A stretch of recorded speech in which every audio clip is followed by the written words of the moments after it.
Ya, selamat malam ibu-ibu Komisi Wanita Gereja Kerasan Kalam Kudus dimanapun berada. Kita bersyukur kita ada di hari ini dan kita akan beribadahkan Tuhan walaupun kami terpisah jauh satu dengan yang lain. Tetapi kami masih diberikan napas kehidupan dan di malam hari ini kita akan beribadah lagi kepada Tuhan. Mari kita sama-sama mengangkat sebuah lagu pujian kepada Tuhan. Tuhan selalu menolong.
kita masuk dalam doa. Ya Bapa, kami mengucap syukur dan berterima kasih Tuhan atas napas hidup yang Engkau berikan bagi kami. Kami mengucap syukur dan berterima kasih Tuhan atas kesehatan yang Engkau berikan bagi kami Tuhan. Selaku ibu-ibu komisi wanita dimanapun kami berada Tuhan, baik di Ambon maupun di luar kota Ambon, Engkau jaga dan Engkau pelihara seperti burung di udara Tuhan. Engkau mengenyangkan dan pelihara kami seturut kasih dan kehendak-Mu Tuhan. Terima kasih Tuhan, terima kasih. Kalau bukan karena Engkau Tuhan, sia-sialah seluruh hidup dan kehidupan kami. Kalau boleh kami bermohon Tuhan di malam hari ini, hadirlah dalam kehidupan ibu-ibu komisi wanita Gereja Kristen Kalam Kudus dimanapun kami berada Tuhan. Jamah kami Tuhan dengan roh-Mu yang kudus. Berkati kami setiap ibu-ibu Tuhan. Berikan kepada kami kekuatan, kesehatan Tuhan. Agar kami tetap sehat dan tetap ada untuk keluarga kami masing-masing dimanapun kami berada. Terima kasih Bapa. Kami juga mau berdoa Tuhan bagi firman Tuhan yang sebentar akan dibawakan oleh evangelis Ibu Wanda Tuhan. Kiranya firman Tuhan yang sebentar kami dengarkan Tuhan, Roh Kudus berkuasa agar firman Tuhan yang sebentar kami dengar, bukan saja kami mau menjadi pelaku-pelaku firman yang setia, menjadi pendengar-pendengar firman yang setia, tetapi sebaliknya Tuhan, kami akan menjadi pelaku-pelaku firman yang setia di sepanjang hidup kami. Ini doa dan permohonan kami Tuhan.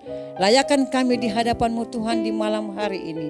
Dalam nama Bapa, Anak dan Roh Kudus, kami berdoa dan bermohon. Amin.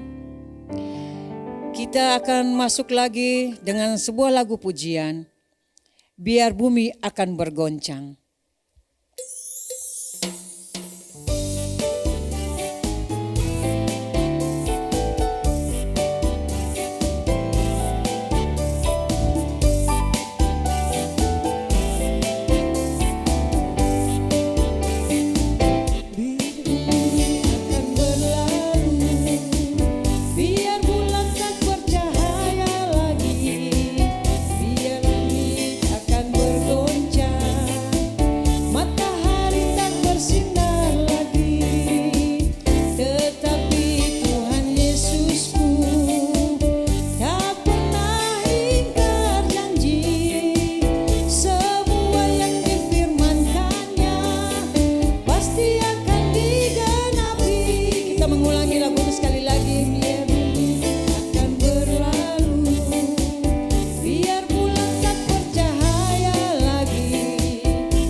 Ya ibu-ibu sekalian, kita akan masuk ke dalam pemberitaan firman Tuhan yang akan disampaikan oleh Ibu Wanda.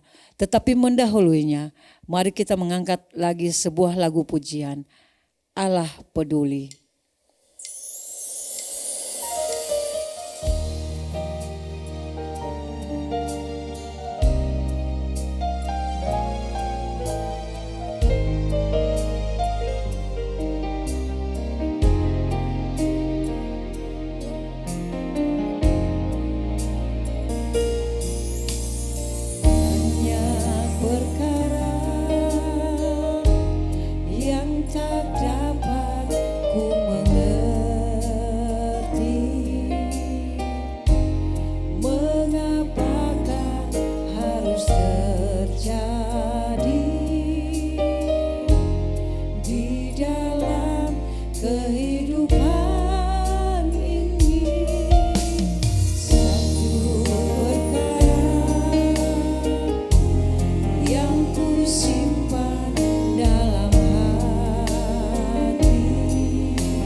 masuk kepada pemberitaan firman Tuhan. Untuk itu kami persilakan kepada Ibu Wanda.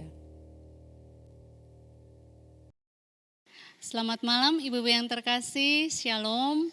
Kita berjumpa lagi dalam persekutuan Komisi Wanita di hari ini. Dan kita bersyukur meskipun di tengah-tengah situasi pandemi dan persekutuan kita masih dilaksanakan dalam bentuk live streaming, tapi tidak mengurangi sukacita kita untuk beribadah dan bersekutu bersama. Nah ibu-ibu yang terkasih, mari kita mempersiapkan hati kita juga menyiapkan Alkitab di rumah untuk ibu-ibu sekalian. Kita akan berdoa sebelum kita membaca dan merenungkan firman Tuhan. Bapa di surga, kami mengucap syukur untuk kesempatan di malam hari ini Engkau anugerahkan bagi kami untuk bersekutu bersama, dan kami telah menaikkan puji-pujian kami. Saat ini kami akan membaca berita firman Tuhan. Tuhan Yesus menolong dan menuntun kami hingga lewat perenungan firman di malam hari ini kami diberikan kekuatan dan sukacita untuk menjadi anak-anak Tuhan. Di dalam nama Tuhan Yesus kami berdoa. Amin. Ibu-ibu yang terkasih di dalam Tuhan Yesus, di malam hari ini kita akan merenungkan bacaan firman Tuhan yang terambil dari Matius pasal yang ke-20, ayat 20 sampai dengan ayatnya yang ke-21. Maka datanglah ibu anak-anak Zebedeus serta anak-anaknya itu kepada Yesus, lalu sujud di hadapannya untuk meminta sesuatu kepadanya. Kata Yesus, "Apa yang kau kehendaki?" Jawabnya, "Berilah perintah supaya kedua anakku ini boleh duduk di sebelah kanan, boleh duduk kelak di dalam kerajaanmu, yang seorang di sebelah kananmu dan yang seorang lagi di sebelah kirimu." Demikian bacaan firman Tuhan. Selamat dan berbahagia kita yang membaca, merenungkan, dan hidup bertumbuh dalam kebenaran firman-Nya. Nah ibu-ibu yang terkasih dalam Tuhan Yesus, tema perenungan kita adalah belajar dari Salome. Siapakah dia? Ada beberapa tokoh perempuan yang dimunculkan di dalam Alkitab, dan dari catatan secara gereja mengatakan memiliki nama Salome. Kemungkinan Salome yang dimaksudkan adalah Salome yang disebutkan sebagai istri Zebedeus. Dan dia ini memiliki 2 orang anak yang menjadi pengikut Tuhan Yesus, yaitu Yohanes dan Yakobus. Nah Bapak Ibu yang dikasih oleh Tuhan Yesus atau ibu-ibu yang terkasih, apa yang bisa kita pelajari dari pengalaman hidup Salome? Ibu-ibu mungkin pernah atau sering kali mendengar istilah the power of emak-emak, kekuatan para ibu. Kalau ibu atau mama atau mami sudah turun tangan, maka segala sesuatu dapat dihadapi. Nah Bapak Ibu yang dikasih oleh Tuhan Yesus, terkadang sebagai perempuan kita punya kekuatan di luar kemampuan kita dan kita bisa mencapai apa yang mungkin kita ingin lakukan. Nah apa yang terjadi ketika Salome melakukan atau menunjukkan kekuatannya? Bapak Ibu yang dikasih oleh Tuhan Yesus, Alkitab mencatat pada waktu itu Salome datang dan menghadap ke Tuhan Yesus, kemudian dia sujud dan dia meminta sesuatu dari Tuhan Yesus. Yaitu dia meminta posisi untuk kedua anaknya ketika nanti Tuhan menegakkan kerajaannya. Dalam perenungan ini saya menemukan 2 hal yang menjadi satu pelajaran atau pengajaran berharga untuk kita perempuan, terlebih khusus untuk ibu-ibu. Dalam perenungan ditemukan 2 hal. Hal yang pertama ibu-ibu adalah Salome sedang menentang kehendak Tuhan ketika dia meminta posisi untuk kedua anaknya. Dan pada waktu Salome meminta ini, dia menentang kehendak Tuhan untuk kepentingan pribadinya. Bayangkan jika 2 anaknya ini duduk, nanti yang satu di sebelah kiri dan yang satu di sebelah kanan pada waktu Tuhan Yesus menegakkan kerajaannya, itu berarti posisi terdekat dan di sana mereka akan menemukan kekuasaan, kehormatan, dan itu akan didapatkan oleh anak-anak Salome. Sebagai seorang ibu tentu dia akan sangat bangga jika memiliki anak-anak yang mendapatkan ini. Ini adalah hal yang wajar karena manusia sebagai perempuan, dia akan berusaha untuk memberikan dan mencari yang terbaik untuk anaknya. Tapi persoalannya di sini adalah apakah yang diminta atau yang dikerjakan itu sesuai dengan kehendak Tuhan ataukah tidak. Kemudian anak-anaknya ini akan berbahagia karena mamanya akan memberikan sesuatu yang selama ini mereka harapkan. Bapak Ibu atau Ibu yang terkasih di dalam Tuhan Yesus, Itu adalah sikap yang pertama yang ditunjukkan oleh Salome. Menentang kehendak Tuhan demi kepentingan pribadi. Sebagai seorang ibu yang sayang kepada anaknya, yang melakukan apapun untuk anaknya. Kadang-kadang rasa sayang kepada anak kalau tidak dituntun dalam kuasa dan kehendak Tuhan, maka kita bisa salah langkah. Hal yang kedua yang dilakukan oleh Salome adalah dia sedang mempersiapkan anak-anaknya untuk menjadi orang-orang yang ambisius dan mementingkan diri sendiri. Mereka tidak peduli dengan tujuan utama kerajaan sorga, tapi yang penting mereka bisa mendapatkan apa yang diinginkan oleh setiap manusia, yaitu kekuasaan dan juga kehormatan. Dan ini akan dicapai apapun caranya, mereka akan membenarkan. Bapak Ibu atau Ibu-ibu yang terkasih di dalam Tuhan Yesus, apa yang terjadi ketika Salome melakukan hal ini? Bukankah di dalam bacaan Alkitab selanjutnya untuk ayat selanjutnya dicatat terjadi hal yang sangat tidak diharapkan, yaitu pertengkaran di antara para murid hanya untuk memperebutkan kekuasaan. Apakah kesalahan Salome ini yang menyebabkan sampai dia bisa menjadi seorang yang bersikap demikian? Padahal dikatakan dia adalah ibu dari Yohanes dan juga Yakobus, dan di dalam catatan Injil menyebutkan dia adalah wanita atau masuk dalam salah satu wanita atau perempuan yang turut dalam pelayanan Tuhan Yesus sampai Tuhan Yesus ada di kayu salib. Nah, semestinya Salome tahu betul apa yang harus dia kerjakan. Nah, apa yang salah sebenarnya dengan Salome sampai dia harus melakukan tindakan ini? Yang salah dalam kehidupan Salome adalah pengenalan akan Tuhan. Bapak Ibu, mengenal Tuhan dan mengetahui Tuhan itu hal yang berbeda. Mengetahui Tuhan hanya berdasarkan pikiran yang didapatkan untuk memenuhi kebutuhan secara logika. Itu didapatkan melalui mereka melihat secara kasat mata bagaimana Tuhan Yesus berkarya, apa yang Tuhan kerjakan. Tapi bukan ini yang dimaksudkan di dalam pertumbuhan iman. Pertumbuhan iman seorang yang mengenal Tuhan harus didasarkan pada pengenalan yang dalam. Masuk tidak melihat hal-hal yang nyata ini saja, tapi bagaimana dia punya relasi yang khusus dengan Tuhan di dalam hal ini. Nah, oleh sebab itu, ketika Salome melakukan hal yang demikian, pengenalannya akan Tuhan ada yang keliru di sana. Dia hanya memandang Tuhan Yesus sebagai pribadi yang punya kekuasaan dan kerajaannya akan ditegakkan, dan itu melampaui seluruh kerajaan-kerajaan yang ada di dunia, termasuk kekaisaran Roma. Bapak Ibu yang dikasihi oleh Tuhan Yesus, kalau kita hanya mengenal Tuhan sebatas pengetahuan, apa hasilnya? Hasilnya adalah kita bersikap keliru. Kita meminta hal yang bukan kehendak Tuhan untuk kepentingan kita, dan kita lakukan apapun supaya itu tercapai. Lalu bagaimana kita menyikapi kondisi ini? Apa yang dilakukan Tuhan Yesus untuk Salome dan juga untuk kita sebagai perempuan, terutama sebagai seorang ibu? Tuhan Yesus memberikan respon kepada Salome, dan bukan hanya kepada Salome, tetapi juga kepada ke-12 rasul. Salah satu prinsip dalam kerajaan Allah yang penting bukan soal kedudukan, siapa yang dapat kedudukan terhormat dan dapat kekuasaan. Tetapi di dalam prinsip kerajaan Allah yang penting adalah mengikut Tuhan. Nah, mengikut Tuhan ini bukan soal upah. Yang pertama, mengikut Tuhan bukan soal upah. Ketika Salome meminta dari Tuhan, itu dia meminta bahwa murid-murid ini atau anak-anaknya yang menjadi murid-murid Tuhan Yesus sudah mengikut Tuhan. Oleh sebab itu, apa yang nanti Tuhan jamin buat mereka nanti? Bagaimana mereka sudah berkarya untuk Tuhan, bekerja untuk Tuhan, mestinya dikasih upah dong.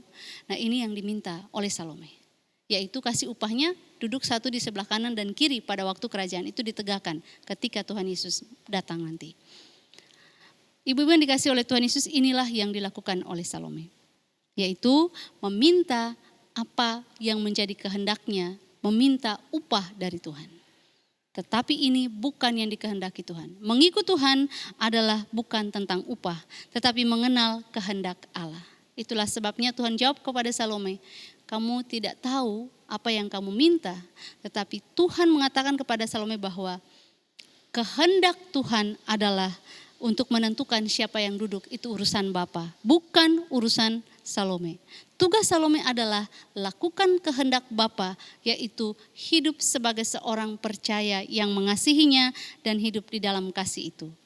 Yang kedua adalah ikut Tuhan bukan tentang kekuasaan dan kehormatan. Setiap perempuan, setiap wanita yang sebagai seorang ibu pasti bangga kalau anaknya dapat prestasi-prestasi yang tinggi. Apakah itu salah? Tidak demikian, sebab manusia diberikan berkat. Tapi jangan sampai ini menjadi tujuan utama dan membanggakan diri. Tujuan Salome dan anak-anaknya mengikut Tuhan, termasuk kita, adalah untuk memuliakan Tuhan dan melayani Tuhan. Itulah sebabnya Tuhan Yesus memberikan kontras, memberikan bandingan. Coba lihat para penguasa dunia, para pemimpin dunia. Waktu mereka jadi pemimpin, apa yang mereka lakukan? Memerintah dengan tangan besi, memerintah dengan kekerasan, memerintah dengan kejahatan dan tipu muslihat, memerintah untuk kepentingan-kepentingan diri sendiri. Dan itu lahir dari hati yang tidak mengenal Tuhan. Tapi kalau mereka adalah orang-orang yang mengenal Tuhan, maka kepemimpinan yang mereka jalani adalah kepemimpinan yang melayani, kepemimpinan yang memuliakan Tuhan. Ibu yang dikasihi oleh Tuhan Yesus tidak hanya memberikan tentang gambaran kerajaan sorga yang digambarkan oleh Tuhan Yesus sebagai mengikut Tuhan untuk melayani Tuhan. Tapi Tuhan sedang menyampaikan kepada Salome untuk bisa menjadikan generasi-generasi ini sebagai generasi-generasi yang takut Tuhan yang akan memimpin dunia ke depan. Nah, inilah yang terjadi dalam pengalaman hidup Salome yang kita pelajari. Bahwa belajar untuk menjadi seorang wanita, seorang ibu yang ikut Tuhan butuh ketaatan. Untuk ikut Tuhan, ibu-ibu pasti akan bergumul dengan banyak tantangan dan kesulitan di dalam keluarga, mendidik keluarga, membesarkan anak-anak, dan bahkan juga pergumulan-pergumulan lain yang akan dihadapi. Tapi sebagai seorang wanita yang mengenal Tuhan, seorang ibu yang mengenal Tuhan, ketika pengalaman hidup Salome ini ada dalam pengalaman kita, Tuhan tetap berkarya untuk menolong kita mengenal siapakah Dia. Ibu yang dikasihi oleh Tuhan Yesus, oleh sebab itu marilah kita punya tanggung jawab menjadi seorang wanita, seorang ibu yang dipakai oleh Tuhan untuk membina dan mendidik generasi kita menjadi generasi yang takut akan Tuhan. Dan generasi yang takut Tuhan adalah didasari pada generasi yang ikut Tuhan, yang melakukan kehendak Tuhan dan mau melakukan yang terbaik meskipun dia harus berjuang di dalam pencapaian-pencapaian dan pengorbanan-pengorbanan untuk kemuliaan nama Tuhan. Mengakhiri penrenungan di malam hari ini, satu pertanyaan untuk kita bersama. Apa yang terjadi dengan Salome dan anak-anaknya? Alkitab mencatat Salome adalah wanita yang mendampingi Tuhan Yesus dari masa penyaliban. Ternyata ketika peristiwa buruk itu terjadi, ketika semua orang lari meninggalkan Tuhan, wanita-wanita ini, termasuk Salome di antaranya, mendampingi Tuhan. Itu bukti bahwa dia sudah belajar mengenal Tuhan dan mau menunjukkan kasih setia di dalam kehidupannya sebagai anak Tuhan. Dan apa yang terjadi dengan anak-anaknya? Anaknya Yakobus menjadi rasul yang pertama kali mengalami martir dari 11 rasul yang lainnya. Dari 10 rasul yang lainnya. Kemudian anaknya Yohanes, walaupun dia mengalami masa tua, tetapi dia mengalami masa tua di dalam pembuangan, hidup terasing dan terkucilkan. Apakah mereka menjadi generasi yang ambisius? Tidak, ibu-ibu. Tapi mereka menjadi generasi yang setia, yang rela berkorban, melakukan apapun di dalam kehidupan mereka sebagai anak Tuhan. Demi untuk kehendak Tuhan tercapai dalam hidup mereka. Nah, bagaimana dengan ibu-ibu yang ada di rumah? Gunakanlah the power of emak-emak itu, kekuatan ibu-ibu untuk mencapai tujuan-tujuan kerajaan sorga dalam hidup ibu-ibu secara pribadi dan juga dalam kehidupan keluarga, terutama untuk mendidik anak-anak. Dasarkanlah itu pada pengenalan yang benar dan takut akan Tuhan sambil terus berdoa memohon kekuatan dan pengharapan daripadanya. Tuhan Yesus memberkati kita sekalian. Mari kita bersatu dalam doa mengakhiri pembacaan firman dan perenungan di malam hari ini. Terima kasih ya Tuhan, kami mengucap syukur untuk kasih setiamu. Tuhan menolong setiap ibu yang ada di rumah untuk terus berpengharapan dalam Tuhan, memberikan hikmat, kekuatan, kemampuan bagi mereka untuk mendidik anak-anaknya menjadi generasi yang takut akan Tuhan. Dan terutama juga untuk mereka secara pribadi, dalam relasi mereka dengan Tuhan tetap dijaga hingga kehidupan mereka dipakai oleh Tuhan menjadi wanita-wanita yang memuliakan Tuhan, menjadi generasi dan membina generasi yang mengenal dan mengasihi Tuhan. Dalam nama Tuhan Yesus kami berdoa dan bersyukur. Amin. Tuhan memberkati kita sekalian. Amin.